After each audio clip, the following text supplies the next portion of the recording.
Hey hi, இன்னைக்கு நம்ம centroid for rectangle derivations பார்க்க போறோம் by using a integration method. Integration method னா என்னன்னு நம்ம முதல்ல தெரிஞ்சு வந்துடலாம். Integration அப்படின்னா ஒரு சின்ன ஆப்ஜெக்ட்டை யூஸ் பண்ணி பெரிய ஆப்ஜெக்ட்டுடைய டைமென்ஷன்ஸ் கண்டுபிடிக்கிறது. நம்ம 10th plus 2ல படிச்சிருப்போம், உனக்கு ஞாபகம் இருக்குன்னு நினைக்கிறேன். சே ஃபார் எக்ஸாம்பிள் இந்த irregular shape உடைய centroid நமக்கு தேவை அப்படின்னா ஃபர்ஸ்ட் நம்ம என்ன செய்ய போறோம் அப்படின்னா we have to assume a small strip inside the object. இந்த ஆப்ஜெக்ட்டுக்கு பிட்வீன் ஏதாவது ஒரு பிளேஸ் நம்ம எடுத்துக்கலாம். நான் இந்த இடத்துல ஒரு பிளேஸா எடுத்துக்கிறேன். இந்த பிளேஸ்ல வந்து ஒரு சின்ன ஆப்ஜெக்ட் இருக்க மாதிரி நம்ம அசீம் பண்ணிக்கணும். Then we have to set the reference point. Object உடைய பாட்டத்துல x ஆக்சிஸும் left side should be in y axis. நம்ம முதல்ல இதை டிஸ்கஸ் பண்ணியிருக்கோம். So x y 0 reference point நம்ம இங்கே மார்க் பண்ணிட்டோம். இதான் என்னுடைய இப்போதைக்கு அசம்ஷன். இப்போ நான் என்ன செய்ய போறேன் அப்படின்னா I am going to find out the centroid for this particular irregular shape. இப்போ நம்ம சென்டர் நமக்கு என்னன்னு தெரிஞ்சிருக்கும், ப்ரீவியஸ் கிளாஸ் டிஸ்கஸ் பண்ணிருக்கோம். Is nothing but what a geometrical center point of the object. இங்க ஒரு ரெக்டாங்கிள் பாக்ஸ் இருக்கா, இதோடைய சென்டர் எங்க ஆக்ட் ஆகும், almost center point of the object. அதனால தான் நம்ம என்ன செய்றோம், சென்ட்ராய்டு நம்ம சொல்றோம். சோ இங்க பாங்க, இப்போ என்ன I am going to assume the dimensions. இதோடைய டைமென்ஷன்ஸ் DA. இந்த பர்டிகுலர் ஸ்ட்ரிப் உடைய ஏரியா பாத்தீங்கன்னா DA. அப்ப இதோடைய ஏரியா என்னப்பா இருக்கும், கண்டிப்பா ஏன்னு நம்ம அஸ்யூம் பண்ணிக்கலாம். தென் இப்போ சென்ட்ராய்டு நம்ம சொல்லியிருக்கோம், இந்த பர்டிகுலர் ரெக்டாங்குலர் சென்டர் எங்க ஆக்ட் ஆகும், maybe here centre point act ஆகும் சொல்லியிருக்காமா. அப்ப என்ன செய்ய போறேன், I am going to take the distance from a reference line. இந்த ரெஃபரன்ஸ் லைன்ல இருந்து ஒரு டிஸ்டன்ஸ் இருக்கு, அது பேரு x. சரி ரைட். அப்ப irregular shape உடைய சென்டர் எங்க ஆக்ட் ஆகும், it may be something here. கரெக்டா, ஏதாச்சும் ஒரு பாயிண்ட்ல ஆக்ட் ஆகும். ஏன்னா இது ஒரு irregular shape, எங்க வேணா ஆக்ட் ஆகலாம். சோ இதோடைய பாயிண்ட் டிஸ்டன்ஸ் பாத்தீங்கன்னா from the reference line we have to assume that x bar. So நமக்கு இப்ப பாத்தீங்கன்னா ஒரு 4 டைமென்ஷன்ஸ் மாதிரி நம்ம எழுதியிருக்கோம். ஒன்னு பாத்தீங்கன்னா small area DA, larger area capital A, small distance இந்த பர்டிகுலர் ஆப்ஜெக்ட் உடைய டிஸ்டன்ஸ் பாத்தீங்கன்னா ரெஃபரன்ஸ் வந்து ஸ்மால் x ன்னு போட்டிருக்கோம். இந்த irregular shape உடைய டிஸ்டன்ஸ் பாத்தீங்கன்னா x bar நம்ம மென்ஷன் பண்ணியிருக்கோம். So I am going to use the moment of area. அது என்ன சார் moment of area, நீங்க செகண்ட் யூனிட்ல படிச்சிருப்பீங்க. moment of area and moment of force second நீங்க படிச்சிருப்பீங்க. சும்மா ஒரு சின்ன ஒரு கிளான்ஸ் மட்டும் நீங்க பாத்துக்கலாம். moment of larger area equal to integration of moment of smaller area. இதான் இங்க கான்செப்ட். என்ன சொல்றேன்னு புரியுதா? இப்போ எனக்கு இந்த ஓவரால் ஆப்ஜெக்ட் உடைய மொமெண்ட் எதுக்கு ஈக்குவலா இருக்கும் அப்படின்னா இந்த பர்டிகுலர் ஆப்ஜெக்ட் இருக்குப்பா, சின்ன ஆப்ஜெக்ட், இதுக்கு ஈக்குவலா இருக்கும். இன்டகிரேட் பண்ணா இதுக்கு ஈக்குவலா இருக்கும். ரைட். மொமெண்ட் எப்படி எடுக்க போறோம் அப்படின்னா இப்போ நமக்கு இங்க ஒரு ஆப்ஜெக்ட் இருக்கு. எனக்கு இந்த மொமெண்ட் பாத்தீங்கன்னா பேஸ் பாயிண்ட் பாத்தீங்கன்னா இந்த O. இந்த ரெஃபரன்ஸ் பாயிண்ட பேஸ் பண்ணி இந்த பர்டிகுலர் ரெக்டாங்கிள் எப்படி ஆக்ட் ஆகுது, மேபி கிளாக் வைஸ்ல ஆக்ட் ஆகலாம், இந்த மாதிரி கிளாக் வைஸ்ல ஆக்ட் ஆகலாம், அல்லது ஆன்டி கிளாக் வைஸ்ல ஆக்ட் ஆகலாம். இட் மே பி எனிதிங், இது வேணா இருக்கலாம். ஆனா நம்ம என்ன செய்யறோம்னா ஜஸ்ட் டேக் அதுல இருந்து நம்ம எடுக்க மட்டும் போறோம். சோ நம்ம இப்ப எடுத்துட்டோம். இதோடைய ஃபார்முலா எப்படி எழுத போறேன் அப்படின்னா மொமெண்ட் நமக்கு தெரிஞ்சிருக்கும் முதல்லயே டிஸ்டன்ஸ் இன்டு ஏரியா. ஏன்னா நம்ம ஏரியா வந்து நம்ம ரெஃபரன்ஸா எடுத்திருக்கோம். Distance into area equal to again distance into area. இங்க பாத்தீங்கன்னா இன்டகிரேஷன்ல வந்துரும். இது ஸ்மாலர் ஏரியா, இது லார்ஜர் ஏரியா. இங்க ஏரியாக்கு நம்ம என்ன மென்ஷன் பண்ணிருக்கோம்னு பாருங்க சென்டென்சஸ்ல x bar into capital A. Interim போட வேணாம், ஏன்னா நமக்கு xங்கிறது இன்டு மாதிரி தெரியும். I'm going to put the dot. It's nothing but multiplication. So x bar dot A equal to small x into dA. அது ஏன் சார் DA நான் எழுதுறேன், இந்த ஸ்மால் ஏரியாவுடைய டைமென்ஷன் பாத்தீங்கன்னா ஏரியா DA நம்ம மென்ஷன் பண்ணிருக்கோம். So I'm going to write. இப்போ எனக்கு x bar தேவை, கரெக்டா சென்டர் தானே தேவை. So I'm going to keep x bar here. then A வை கீழ கொண்டு வந்துறேன், x DA divided by A. This is my formula to find out the x bar. சொன்னது புரிஞ்சதா?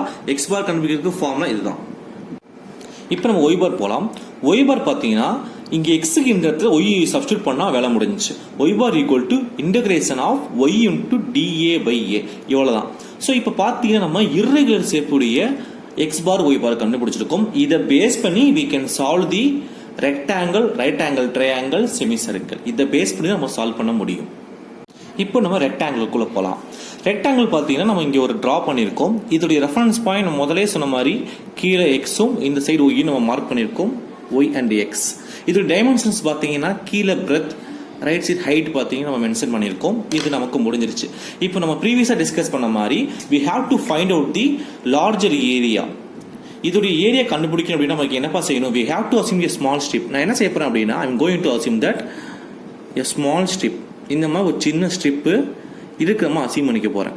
இந்த ரெக்டாங்கிள் இது மாதிரி ஒரு சின்ன ஸ்ட்ரிப் அசீவ் பண்ணிக்க போகிறேன். So I'm going to mention the dimension. First என்ன செய்ய போகிறேன் அப்படின்னா I'm going to mention that இது பேர் dx.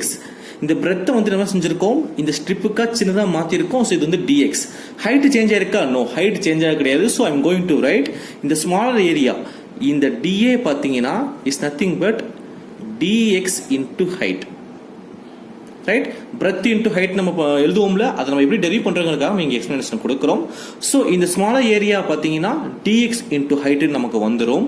தென் இந்த பர்டிகுலர் பாயிண்ட்ல தான் நமக்கு சென்டர் ஆக்ட் ஆகும்னு சொல்லியிருக்காங்க. ஞாபகம் இருக்குங்களா? ஏதாவது ஒரு சென்டர் பாயிண்ட்ல ஆக்ட் ஆகும். இந்த டிஸ்டன்ஸ் பார்த்தீங்கன்னா we have to mention the small x. So here I am going to find out the larger area உடைய டைமென்ஷன் கண்டுபிடிக்க போறேன். So area equal to integration of smaller area அப்படின்னா dx into h. இப்போ நம்ம என்ன செய்ய போறோம் அப்படின்னா இது இன்டகிரேட் பண்ண போறோம். இங்க இன்டகிரேஷன் போட்டவே நமக்கு என்னப்பா தேவை? we are in need of what? Limit set பண்ணணும். நம்ம இங்க நல்லா பாத்தீங்க xல இருக்கு. so I am going to take the x based dimensions. இங்க பாத்தீங்கன்னா இந்த பாயிண்ட்ல இருந்து இந்த பாயிண்ட் வரைக்கும் b மென்ஷன் பண்ணிருக்காங்க. கரெக்ட்டா? அப்ப இந்த பாயிண்ட் என்னவா இருக்கும்? கடைசி கார்னல் b மென்ஷன் பண்ணிக்கலாம். சோ இதோட லிமிட் பாத்தீங்கன்னா 0 to b. I am going to integrate that. இந்த dx நமக்கு இன்டகிரேட் பண்ணா x கிடைக்கும். ஸோ 0 to b இங்கே போயிடும், h அப்படி கீழே வரும். ஸோ x இந்த இடத்துல we have to substitute that, we can get the final answer bh. Area of a larger rectangle is a equal to b into h. இதான் நமக்கு final answer.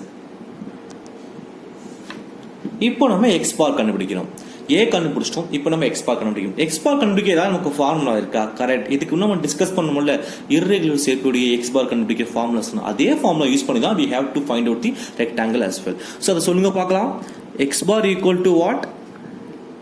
x into dA divided by a.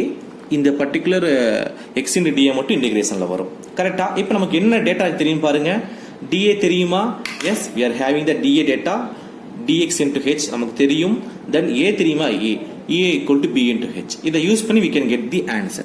so I'm going to write that x நான் அப்படியே வச்சுக்கிறேன்.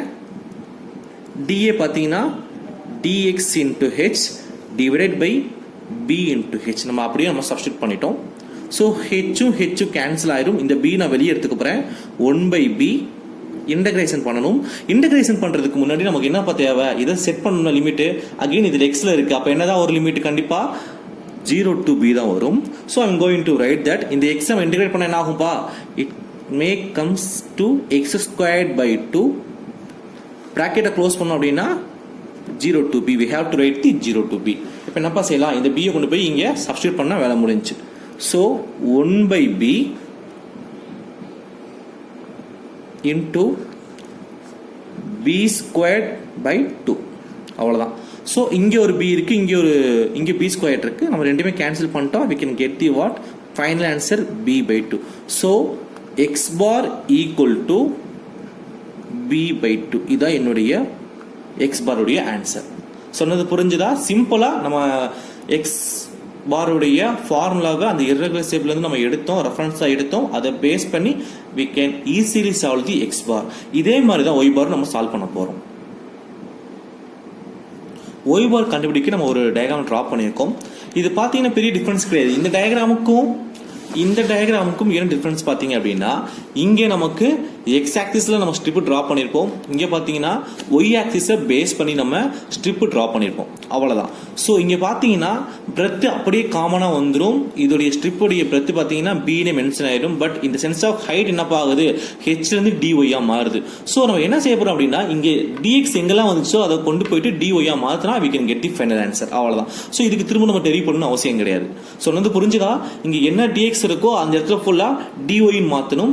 At the same time H இருக்கிற இடத்துல b மாற்றணும். Say for example ஒரு சின்னதாக பண்ணி காட்டுறேன் பாருங்க. dA equal to dx into h இருக்கா? அப்போ இங்கே dA என்னப்பா வரும்? ஜஸ்ட் கெஸ் பண்ணி பாருங்க. dA equal to dx க்கு பதிலா dy, h க்கு பதிலா into b. ரைட், சொன்னது புரிஞ்சதா? இது நமக்கு கிடைச்சிருச்சு. அகெயின் ஏ என்னப்பா வரும் நமக்கு? Same b into h. இதுல எந்த ஒரு மாற்றமும் எனக்கு வர போறது கிடையாது. So I am going to find out that y bar equal to y into dA divided by a. இந்த particular y into dA மட்டும் இன்டகிரேஷன்ல வந்துரும். So I am going to write that integration of y into dA என்ன பண்ண என்ன கிடைக்குது எனக்கு? dy into b divided by b into h. So இந்த இடத்துல b யும் b யும் கேன்சல் ஆயிரும். I am going to get 1 by h. இது லிமிட் என்னப்பா? 0 to b ஆ போடணும்? நோ, பிகாஸ் என்னப்பா இருக்கீங்க நமக்கு இந்த பர்டிகுலர் பாயிண்ட் தான் எடுத்திருக்கோம். இந்த இடத்துல h எடுத்திருக்கோமா? சாரி, இந்த இடத்துல b எடுத்திருக்கோமா? அப்ப நமக்கு லிமிட் என்னதான் செட் பண்ணணும்? h தான் செட் பண்ணணும். 0 to h, கரெக்டா? So I'm going to write that integration limit பார்த்தீங்கன்னா 0 to h நான் மென்ஷன் பண்ணிட்டேன். So I'm going to write that y வந்து y squared by 2 in the bracket 0 to h limit. So I am going to write that 1 by h into h squared by 2. இதுவும் cancel ஆயிரும். The final answer is h by 2. y bar equal to h by 2. அவ்வளவுதான்ப்பா. சொன்னது புரிஞ்சுதா? x bar equal to b by 2 நமக்கு answer கிடைச்சிருக்கு. at the same time y bar equal to h by 2. இவ்வளவுதான் answer. So இது உங்களுக்கு புரிஞ்சிருக்கும்னு நினைக்கிறேன். Thanks.